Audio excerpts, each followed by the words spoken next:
டேய் இன்னைக்கு ஒரு புது படம் ரிலீஸ் ஆகுது போலாமா? ரொம்ப வெயில் அடிக்குது, வேணாம்டா. டேய் இங்க புதுசா ஒரு பிரியாணி கடை வந்திருக்கான், சாப்பிட போலாமா? இப்பயே ஆர்டர் போடுறேன். டேய் என்ன சொல்ல, டீ குடிக்க போலாமா? நடந்து போகணும், இங்கேயே ஆர்டர் பண்ணி குடிச்சிடலாம். என்ன சொல்கிறேன்? தப்பு தான். இவன் ஒரு நாள் வெளியே வருவான்னு நினச்சது தப்பு தான்.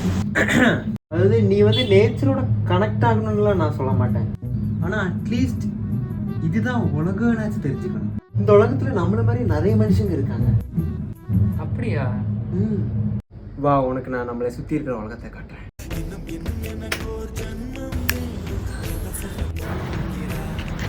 சுதீப், அங்க என்னமோ பறக்குது, என்னது அது? டேய் இது பறவைடா. அப்படியா? டேய் அங்கே பறவை ஒரு நாய். டேய் ஒன்ன மாதிரியே இருக்குடா. டேய் அங்கே பறவை ஒரு டீ கடை. அப்படின்னா? டேய் இங்கே தான்டா மனுஷங்களை டீ குடிப்பாங்க. அப்படியா? என்ன நடந்துச்சு இந்த உலகத்தில்? இவன் 4 சிவரை விட்டு வெளியே வந்துட்டானா? கனவுல தான் கன்ஃபார்ம்.